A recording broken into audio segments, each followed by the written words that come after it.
Hello everyone. So today in this video we will cover two topics, that is application of e-commerce and law relating to online transaction. Both the topic are related to e-commerce. So first of all is application of e-commerce. E-commerce की application हम manufacturing sector में अपनी previous video में कर चुके हैं. आज हम बाकी सेक्टर्स में डिस्कस करेंगे कि ई-कॉमर्स की क्या क्या एप्लीकेशंस होती हैं. So first of all meaning of e-commerce की ई-कॉमर्स का मीनिंग क्या है. Electronic commerce is a use of digital information for understanding the need and want of customer and providing customize product in the timely manner. यानी कि हमारा क्या होता है, इलेक्ट्रॉनिक कॉमर्स हम जब बाइंग एंड सेलिंग करते हैं गुड्स की एंड सर्विसेज की, यानी कि हम गुड्स को खरीद रहे हैं या बेच रहे हैं with the help of technology का यूज करके वर्चुअली हम क्या करते हैं, buying and selling of good करते हैं. उसको हम क्या बोलते हैं, इलेक्ट्रॉनिक कॉमर्स बोलते हैं. अब इलेक्ट्रॉनिक कॉमर्स में हम क्या करते हैं, डिजिटल इंफॉर्मेशन को यूज करते हैं. अब हमें कैसे पता चलता है कि हमारे कौन से क्लाइंट्स हैं, कौन से हमारे कस्टमर्स हैं, उनकी ईमेल आईडी हमारे पास कैसे आती है. सो हम उनके डिजिटल इंफॉर्मेशन को, यानी कि उनकी जो ईमेल आईडी होती है, उनके नेम है, डेट ऑफ बर्थ है, उसे हम यूज करते हैं किस चीज के लिए, ताकि हम ये अंडरस्टैंड कर सकें कि उनकी नीड्स क्या है, वांट्स क्या है. जैसे आपके पास ईमेल पे मैसेजेस आते होंगे जो प्रमोशनल होते हैं, कुछ सोशल होते हैं, जिसमें वो क्या करते हैं, प्रमोट करते हैं, कहीं में आपके फीडबैक मांगते हैं कि आपको कैसा प्रोडक्ट पसंद है. सो ये सब क्या है, वो आपके डिजिटल इंफॉर्मेशन को यूज करते हैं ये अंडरस्टैंड करने के लिए कि आपकी नीड क्या है एंड वांट्स क्या है, और उसके बेस पे आपको आपके कस्टमाइज प्रोडक्ट प्रोवाइड करते हैं. यानी कि आपकी नीड एंड वांट्स के अकॉर्डिंग वैसा ही प्रोडक्ट डिजाइन करके आपको प्रोवाइड कराते हैं टाइमली मैनर में. वो किस में करते हैं, ई कॉमर्स में. और ई कॉमर्स में क्या होता है, इलेक्ट्रॉनिकली हम करते हैं, हम टेक्नोलॉजी का यूज करते हैं किस चीज के लिए, buying and selling of goods and services. E commerce का यूज हम क्यों करने लगे, क्योंकि टेक्नोलॉजी पे डिपेंडेंस हमारी इंक्रीज हो गई. हर कोई टेक्नोलॉजी को यूज करता है, हर कोई अपनी लाइफ में टेक्नोलॉजी पे कहीं ना कहीं डिपेंड है अपनी वर्किंग के लिए, चाहे वो प्रोफेशनल हो या पर्सनल हो. सो टेक्नोलॉजी की इतनी एडवांसमेंट होने की वजह से, उसके इतने यूजेस होने की वजह से हमने क्या किया, कॉमर्स को भी ई कॉमर्स में चेंज कर दिया. यानी कि हम वैसे तो डील करते हैं, फिजिकली शॉप्स होती है वहां तो डील होती ही है, अब हमने वर्चुअल एग्जिस्टेंस के बारे में भी सोच लिया, वर्चुअल डीलिंग के बारे में भी सोच लिया और ई कॉमर्स हम करने लग गए. Application of e commerce in wholesale sector. So आज हम पहले डिस्कस करेंगे कि हमारा जो होलसेल सेक्टर होता है उसमें ई कॉमर्स की क्या क्या एप्लीकेशंस है, यानी कि ई कॉमर्स क्या बेनिफिट प्रोवाइड कराता है, क्या यूजेस प्रोवाइड कराता है हमारे ई कॉमर्स के होलसेल सेक्टर में. अब होलसेल सेक्टर होता क्या है, it is a type of business to sell the goods and services in large quantities at a lower prices to the retailers. यानी कि जो हमारे मैन्युफैक्चरर्स होते हैं, मैन्युफैक्चरर कौन होते हैं, जिन्होंने एक्चुअल में उस गुड को, उस प्रोडक्ट को बनाया है, मैन्युफैक्चर किया है, प्रोड्यूस किया है. मैन्युफैक्चर क्या करते हैं, डायरेक्टली वो कस्टमर्स के साथ डील नहीं करते, कभी कभी वो डील करते हैं, बट मोस्टली वो क्या करते हैं, अपने प्रोडक्ट को बनाने के बाद सेल कर देते हैं होलसेलर्स को. होलसेलर क्या करते हैं, बल्क में, यानी कि बहुत ज्यादा अमाउंट में वो क्या करते हैं, प्रोडक्ट को परचेज करते हैं एंड देन वो किसे दे देते हैं, रिटेलर्स को दे देते हैं. रिटेलर कौन होते हैं, जो आपकी नॉर्मल शॉप्स होती है उनमें जो आपके शॉपकीपर्स होते हैं वो कौन होते हैं, रिटेलर है, जो हमारे डायरेक्टली किसके साथ डील करते हैं, कस्टमर्स के साथ डील करते हैं. सो हमारी कैसे साइकिल चलती है कि सबसे पहले मैन्युफैक्चरर्स होते हैं, मैन्युफैक्चरर्स किसे दे देते हैं, होलसेलर को देते हैं, होलसेलर रिटेलर को देते हैं, रिटेलर किसके साथ डील करते हैं, कस्टमर के साथ डील करते हैं. सो हमारे होलसेलर कौन हुए, होलसेल का बिजनेस वो हुआ एक ऐसा बिजनेस जहां पे लार्ज क्वांटिटी में, बल्क में हम क्या करते हैं, क्वांटिटी ऑफ प्रोडक्ट्स को परचेज करते हैं और उसे फिर लोअर प्राइसेस पे रिटेलर को सेल कर देते हैं. Wholesaler purchase good from manufacturers and sell that to the retailers.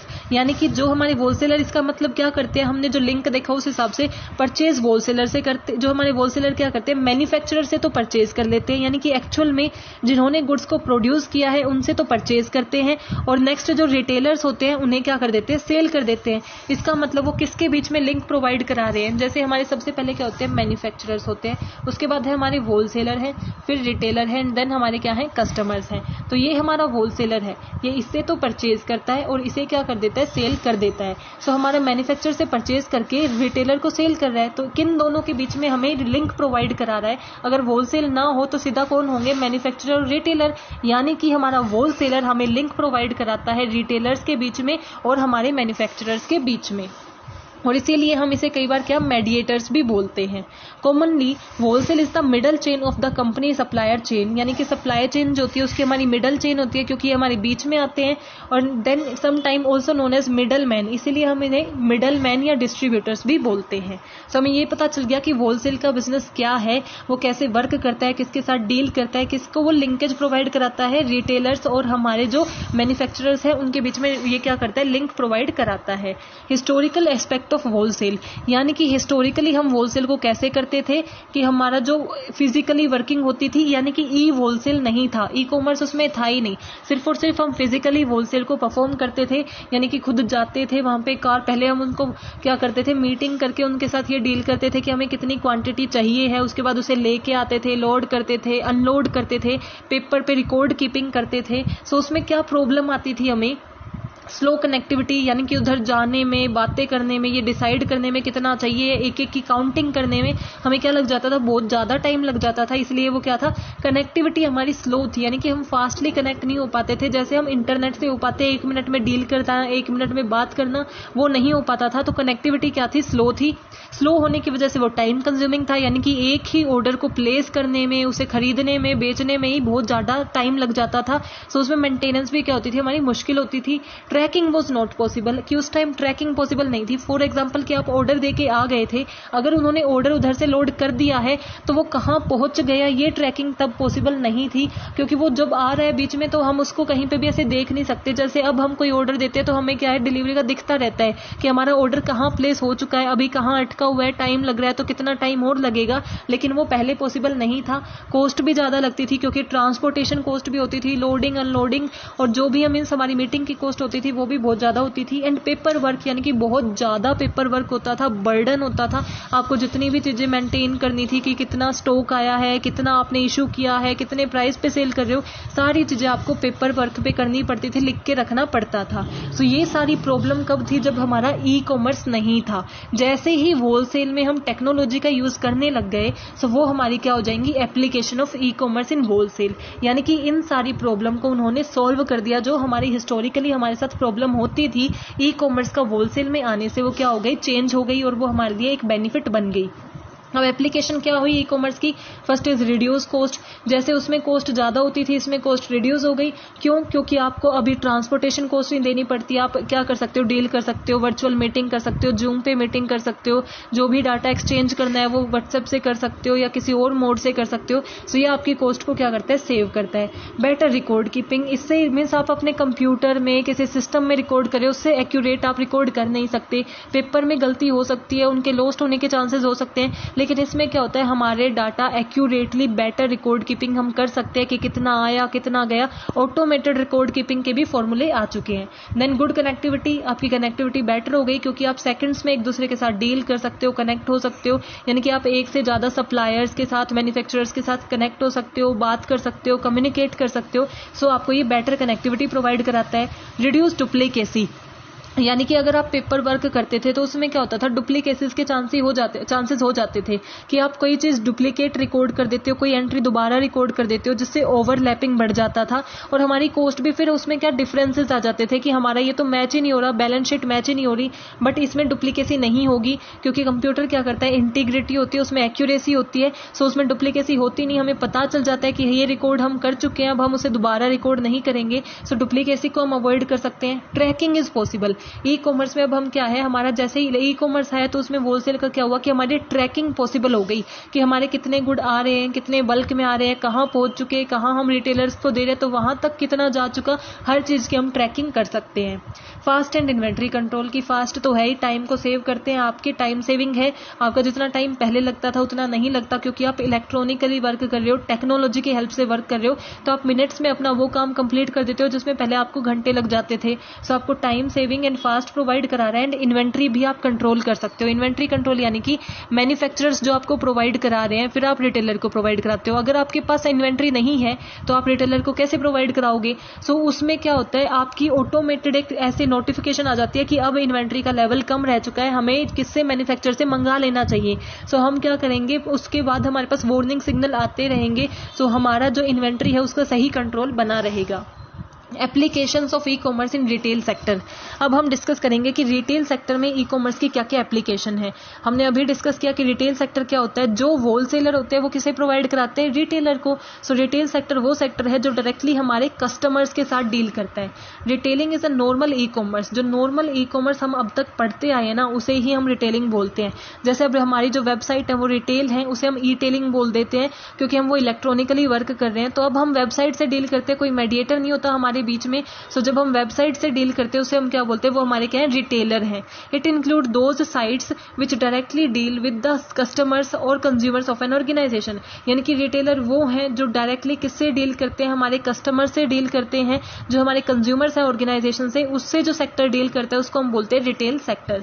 Retailing is another chain of supply chain management और supply system of a company. यानी कि ये भी उस चेन के अंदर ही इंक्लूड होता है। एंड ये किस चीज के बीच में लिंक प्रोवाइड कराता है, होलसेलर एंड जो कस्टमर। यानी कि कस्टमर और होलसेलर के बीच में क्या आ जाते हैं, हमारे रिटेलर आ जाते हैं। होलसेलर से ये सामान खरीदता है और जो कस्टमर्स है उन्हें बेच देता है। लेकिन कई बार क्या होता है कि जब हमारे बिग रिटेलर्स होते हैं, यानी कि जिनकी कैपेसिटी बहुत हाई होती है, वो तो उस टाइम पे हमारी मैन्युफैक्चरिंग कंपनी क्या कर देती है, होलसेलर को बीच में से स्किप कर देती है। डायरेक्टली किसे सेल कर देती है हमारी मैन्युफैक्चरिंग कंपनी, बिग रिटेलर्स को, एंड देन किसे दे देते हैं, कस्टमर्स को। तो ये सिर्फ हमारे मैन्युफैक्चरिंग कंपनी के साथ भी कस्टमर्स का लिंक प्रोवाइड कराता है, एज वेल एज होलसेलर के साथ भी हमारा लिंक प्रोवाइड कराता है। Retailer provide up-to-date information to the wholesalers or the manufacturers about the demand and market condition। क्योंकि रिटेलर वो पर्सन है जो डील कर रहे हैं कस्टमर्स के साथ, मार्केट में डील कर रहे हैं, तो उन्हें ये पता होता है कि मार्केट कंडीशंस कैसी हैं, कस्टमर की प्रेफरेंसेस क्या है, उनकी डिमांड क्या है। सो ये जो करते हैं, ये क्या करते हैं, ये इन्फॉर्मेशन होलसेलर को प्रोवाइड कराते हैं और होलसेलर किसे देते हैं, मैन्युफैक्चरर्स को देता है। और अगर होलसेलर बीच में स्किप हो चुके हैं तो ये डायरेक्टली मैन्युफैक्चरर्स को मार्केट कंडीशन और डिमांड के बारे में इन्फॉर्मेशन प्रोवाइड कराते हैं। इसीलिए बहुत इंपॉर्टेंट फैक्टर है, क्योंकि अगर हमें इंफॉर्मेशन होगी नहीं तो हम अच्छी मैन्युफैक्चरिंग कैसे करेंगे। सो मैन्युफैक्चरिंग कंपनी को इंफॉर्मेशन की रिक्वायरमेंट है जो रिटेलर उन्हें प्रोवाइड कराते हैं। रिटेलर प्रोवाइड इंफॉर्मेशन रिगार्डिंग, अब वो किस चीज के बारे में इंफॉर्मेशन प्रोवाइड कराते हैं, टाइप ऑफ कस्टमर की, किस टाइप के कस्टमर है मार्केट में, उनकी क्या क्या मीन्स उनकी डिमांड्स क्या क्या है, वो कैसे वर्क करते हैं, कैसे बिहेव करते हैं, आपके प्रोडक्ट पे कैसे रिएक्ट करते हैं। टेस्ट एंड प्रेफरेंसेज कि मैन्युफैक्चरिंग कंपनी को आगे कैसे अमेंडमेंट्स कैसे चेंज करने चाहिए, मॉडिफिकेशंस करनी चाहिए अपने पॉलिसीज में, ताकि वो अच्छे प्रोडक्ट बना सके और ज्यादा चेंजेस लेके आ सके, स्टाइलिश प्रोडक्ट बना सके according to the taste and preferences of customer. यानी कि कस्टमर के टेस्ट एंड प्रेफरेंसेज क्या है, इसके बारे में इंफॉर्मेशन प्रोवाइड कराता है। एरिया ऑफ कस्टमर्स, यानी कि किस एरिया से कस्टमर ज्यादा परचेज करते हैं, कौन सा रीजन ऐसा है जो कवर ही नहीं हो रहा है। Believes and culture of customer, cultures क्या है, बिलीव्स क्या है कस्टमर्स के, इन सारी चीजों के बारे में रिटेलर क्या करता है, इन्फॉर्मेशन प्रोवाइड कराता है। देन मैन्युफैक्चरर उसके अकॉर्डिंग क्या करते हैं, मेड करते हैं प्रोडक्ट को। Manufacturer require this knowledge and information in a timely manner so that they can produce a desirable good for consumers. यानी कि इसीलिए हमारे जो रिटेलिंग सेक्टर है उतना इंपॉर्टेंट है, और ये हमें टाइमली मैनर में मैन्युफैक्चरर को इन्फॉर्मेशन प्रोवाइड करनी होती है। और टाइमली मैनर में हम कब प्रोवाइड कर सकते हैं, जब हम ई कॉमर्स यानी कि टेक्नोलॉजी का यूज कर रहे हैं। रिटेलर को जब हम ई कॉमर्स के साथ जोड़ देते हैं, यानी कि इलेक्ट्रॉनिकली जब रिटेलर वर्क करेंगे, तो ये सारी इंफॉर्मेशन वो with in a seconds, with in a minutes क्या कर सकते हैं, मैन्युफैक्चरर को वो प्रोवाइड कर सकते हैं। कॉन्सेप्ट ऑफ ई टेलिंग, जब ई कॉमर्स रिटेलिंग में जुड़ जाता है तो उसको हम बोलते हैं ई टेलिंग। यानी कि रिटेलिंग जो हो रही है वो इलेक्ट्रॉनिकली और टेक्नोलॉजी की हेल्प से परफॉर्म होगी। Electronic retailing is known as e-tailing. It was evolved in 1995 firstly in European countries but slowly and gradually reached to India. यानी कि सबसे पहले 1995 में इवॉल्व की गई थी और स्लोली एंड ग्रेजुअली इंडिया में भी इसकी वो हो गई, मीन्स इसको यूज करने लग गए हम। और ऐसे क्यों हुआ, क्योंकि इंडिया में भी इंटरनेट की एक्सेस बढ़ने लगी, इंटरनेट सर्विस प्रोवाइडर जो ISP हैं वो इंक्रीज होने लग गए। अब बेनिफिट्स क्या हैं ई टेलिंग के, यानी कि रिटेलिंग के क्या क्या बेनिफिट्स हैं ई कॉमर्स की वजह से, क्या एप्लीकेशन है। फर्स्ट इज क्विक, यानी कि वो जल्दी फास्ट वर्किंग करेगी क्योंकि हम टेक्नोलॉजी पे वर्क कर रहे हैं। सो हमारा जो डिले था वो क्या हो जाएगा, कम हो जाएगा। कस्टमाइजेशन एंड पर्सनलाइजेशन, क्योंकि ई टेलिंग में हम क्या करेंगे, इन्फॉर्मेशन को टाइमली मैनर में प्रोवाइड कर सकेंगे कि हमारे कस्टमर्स की नीड क्या है, डिमांड क्या है, उसके बेस पे customize and personalize product manufacture होंगे। टाइम सेविंग, ऑब्वियसली आपका टाइम सेव होगा, कस्टमर्स का भी टाइम सेव होगा क्योंकि वो इलेक्ट्रॉनिकली डील करेंगे, साइट्स पे ही ऑर्डर प्लेस कर सकते हैं। और उसकी वजह से क्या होगा, आपके टाइम को वो सेव करेंगे। डायनामिक इन नेचर, यानी कि ये भी डायनामिक होगा नेचर में, क्योंकि टेक्नोलॉजी का एक पार्ट है। टेक्नोलॉजी फ्लक्चुएट करती है तो ई टेलिंग भी फ्लक्चुएट करेगी, यानी कि जैसे जैसे टेक्नोलॉजी एडवांस होगी इसमें भी इवॉल्विंग और नए नए फीचर्स ऐड होते रहते हैं।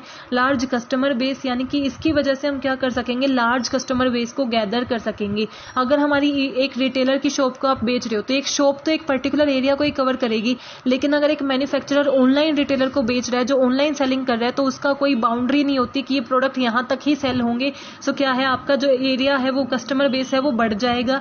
प्रोवाइड टाइमली इंफॉर्मेशन आप टाइम टू टाइम प्रोवाइड करोगे, अप टू डेट इंफॉर्मेशन आप प्रोवाइड कर सकोगे। वाइड रीच, यानी कि आपकी रीच बढ़ जाएगी, कस्टमर बेस बढ़ जाएगा, जो जोग्राफिकल कॉन्सेंट्रेशन है आपका वो इंक्रीज हो जाएगा। न्यू बिजनेस मॉडल, यानी कि एक नए तरीके का बिजनेस मॉडल है ये आपके लिए, क्योंकि आप क्या कर रहे हो, इलेक्ट्रॉनिकली टेक्नोलॉजी की हेल्प से डील कर रहे हो।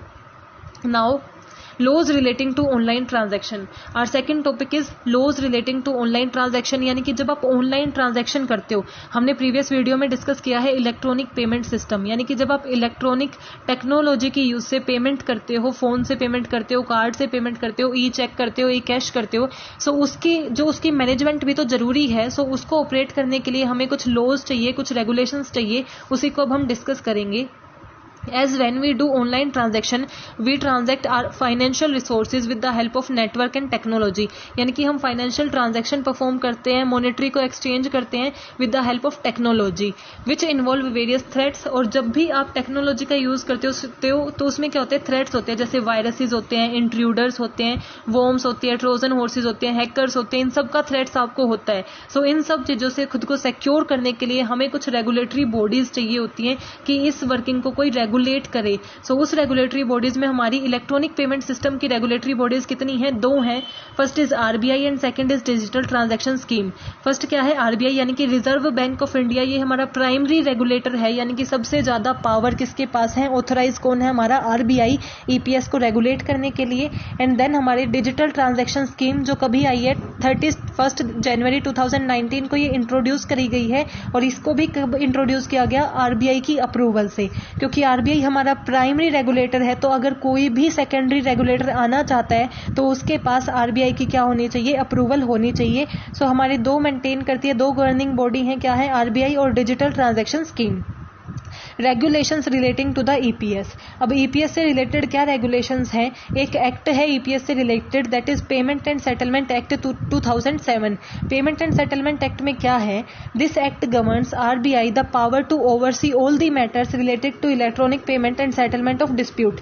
यानी कि इसने आरबीआई को ऑथराइजेशन दे रखा है कि आरबीआई जो है, जो हमारा सेंट्रल बैंक है इंडिया का, उसके पास पूरी अथॉरिटी है, पूरी पावर है ईपीएस से रिलेटेड सारे मैटर्स को ऑपरेट करने का, मैनेज करने का, और कोई भी अगर डिस्प्यूट्स आए हुए हैं, कंप्लेंट आए हुए हैं, तो उन्हें सेटल करने का काम भी क्या करती है, आरबीआई करती है। या फिर आरबीआई के पास ही ये अथॉरिटी है कि वो कोई और ऐसी ऑथराइजेशन सेटअप कर दे जो डिस्प्यूट सेटलमेंट पे वर्क करेगी। रिजर्व बैंक ऑफ इंडिया है power to make rules and regulations and legislation for the fair electronic payment system. यानी कि हमारी इलेक्ट्रॉनिक पेमेंट है वो फेयर हो, उसमें कोई भी अनफेयर प्रैक्टिसेस ना हो, उसको सिक्योर करने के लिए rules and regulations banana, legislation बनाने के लिए कंप्लीटली ऑथराइज है आरबीआई कोई भी नए रूल्स एंड रेगुलेशंस बना सकता है। Any entity to become payment gateway, यानी कि कोई भी अगर पेमेंट गेटवे बनना चाहता है तो उसके पास क्या होना चाहिए, आरबीआई का अप्रूवल होना चाहिए। पेमेंट गेटवे हम अपनी प्रीवियस वीडियो में कवर कर चुके हैं। फॉर एग्जांपल जैसे गूगल पे है, फोन पे है, ये सब क्या है, पेमेंट गेटवे ही है। It safeguard interest of customers, यानी कि क्यों बनाया जाता है, आपके जो कस्टमर्स हैं उनके सेफगार्ड करने के लिए, उनके इंटरेस्ट को उनको सिक्योर प्रोवाइड कराने के लिए। Content of guideline issued by RBI. अब आरबीआई ने कौन कौन सी गाइडलाइन इशू कर रखी है, फर्स्ट इज ऑथराइजेशन। ऑथराइजेशन तो सिंपल है कि ये सिर्फ अथॉरिटी किसके पास है, आरबीआई के पास है, कि वो क्या कर सकता है, लॉज बना सकता है, रेगुलेशंस बना सकता है ईपीएस को कंट्रोल करने के लिए। और अगर कोई और ऐसा काम करना चाहता है, कोई और सेकेंडरी रेगुलेटर बनना चाहता है, तो उसे किसकी ऑथराइजेशन की रिक्वायरमेंट है, अप्रूवल की रिक्वायरमेंट है, आरबीआई के। रिक्वायरमेंट ऑफ कैपिटल, कि जो भी ऐसा मींस आपकी जो ऐसी कंपनीज हैं जो सेकेंडरी रेगुलेटर बनना चाहती हैं, उनके पास क्या होनी चाहिए, कैपिटल होनी चाहिए। पेमेंट गेटवे बनना चाहती है तो भी एक मिनिमम अमाउंट ऑफ कैपिटल होती है जो रिक्वायर्ड होती है, जो 15 करोड़ थी जो अब 25 करोड़ कर दी गई है। मींस इतनी तो कैपिटल आपके पास होनी ही होनी चाहिए।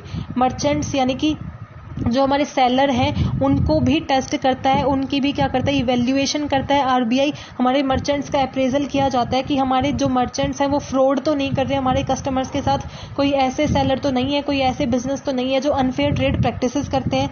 देन लॉन्ड्रिंग, यानी कि जैसे मनी लॉन्ड्रिंग, धोखाधड़ी जो होती है, मनी से रिलेटेड जो फ्रॉड होते हैं, क्रेडिट कार्ड से जो रिलेटेड फ्रॉड होते हैं, सो जो लॉन्ड्रिंग एक्ट है वो इसके अंदर अप्लाई होता है, यानी कि कोई भी फ्रॉड नहीं किया जा सकता। देन गवर्न, यानी कि आरबीआई क्या करता है, गवर्न करता है, उसके पास सारी अथॉरिटी है, सारी पावर्स है कि वो सारे ऑपरेशंस को मैनेज करे ईपीएस के और न्यू रूल्स बना सकता है। सो ये कौन गवर्न कौन करता है, हमारा आरबीआई।